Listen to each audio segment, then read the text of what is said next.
அந்த காலத்துல எந்த அறிவியல் வளர்ச்சியும் இல்லாத அந்த நேரத்துல ஒரு மனிதனுக்கு நோய்வாய்ப்பட்டிருக்கான் அப்படின்னா அந்த நோய்களால வலியால ரொம்ப துடிச்சுக்கிட்டு இருக்கிறான் அப்படின்னும் போது உண்மைகளை உணர்ந்த மனநிலையோட இருக்கிற ஒரு மனிதன் அந்த மனிதன் மீது ஒரு இரக்கத்தை, தூய்மையான ஒரு இரக்கத்தை அவருடைய தொடுதல் மூலமா செய்யும் போது அந்த தொடுதல் நடக்கிற சமயத்திலேயே அவங்களுடைய உடல்ல பல மாற்றங்களை அவங்க உணர்ந்திருக்காங்க.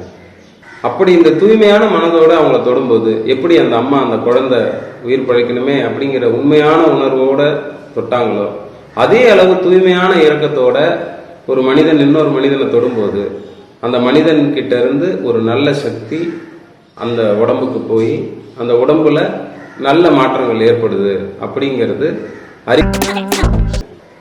வர்ம மருத்துவங்களுடைய துவக்கம் இதுவாக தான் இருக்கணும் அப்படிங்கிறது தாங்க என்னுடைய புரிதல்.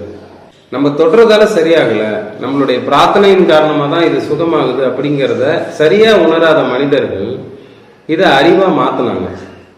ஏன்னா ஒரு மனிதனுக்கு சுகம் கிடைக்கும் போது தொடர்ந்து அவர்கிட்ட சிகிச்சை பெற்றிருக்க மனிதர்கள் வந்துகிட்டே இருந்திருப்பாங்க. இன்னும் இந்த சிகிச்சை முறை இவரோட அழிஞ்சிடக்கூடாது அப்படிங்கிறதால மற்ற மனிதர்களுக்கு சொல்லித்தர சொல்லி கேட்டிருப்பாங்க. அப்ப இதற்கு ஒரு ஃபார்முலா, ஒரு பாடத்திட்டம் தேவைப்பட்டுச்சு. அதனால அவர்கள் ஒரு பாடத்திட்டத்தை உருவாக்கி இருக்கலாம், ஒரு குறிப்பிட்ட புள்ளிகளை உருவாக்கி இருக்கலாம். இந்த குறிப்பிட்ட புள்ளிகளை தூண்டும் போது குறிப்பிட்ட நோய்கள் சரியாகும் அப்படிங்கிற அந்த அடிப்படையிலையும் அவங்க சிந்திச்சிருக்கலாம்.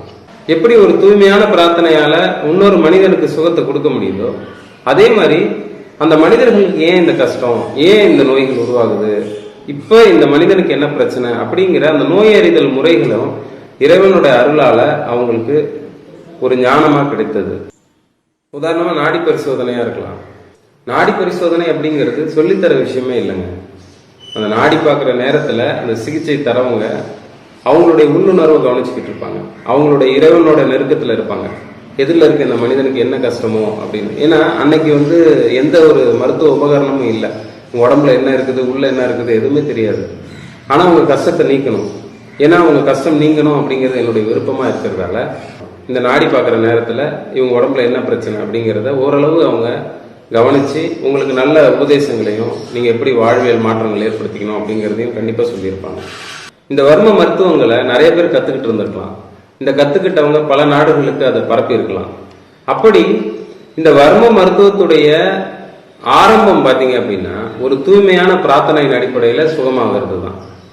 அடிப்படை குணமான பிரார்த்தனையை விட்டுட்டு, நம்பிக்கையை விட்டுட்டு, இதை ஒரு அறிவா மாத்திக்கிட்டு அந்த அறிவு வேலை செய்யலன்னு தெரியும் போது, அதாவது லேசா அழுத்தும் போது அதுல பயன் இல்லை அப்படின்னு தெரியும் போது அதை அழுத்தி பார்க்க ஆரம்பிச்சாங்க. ஒரு அக்கு பிரஷரா அதை பண்ணி பார்த்தாங்க. அதுவும் நிரந்தரமா சுகம் தரல அப்படிங்கிற அடிப்படையில ஊசியை வைத்து குத்த ஆரம்பிச்சிருக்கலாம். பிரார்த்தனை தான் சுகத்தை தருது அப்படிங்கிற அந்த ஒரு அடிப்படை மாறி ஒரு புள்ளியில ஏற்படுத்தப்படுற வலிதான் சுகத்தை கொடுக்குது அப்படிங்கிற அந்த ஒரு நம்பிக்கைக்குள்ள மனிதர்கள் வந்துட்டாங்க.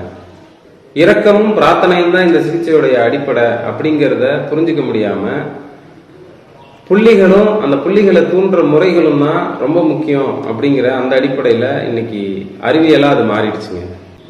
அதே மாதிரி இங்கேயும் மறைவான அந்த வர்ம மருத்துவங்கள் வெளிப்படையான ஐம்புலன்களான அறியப்படுற ஊசிகளின் மூலமா பொருள்களின் மூலமா செய்யப்படும் போது அது தூய்மையை இழந்து ஒரு நிரந்தரமான சுகத்தை கொடுக்கறது இல்லைங்க.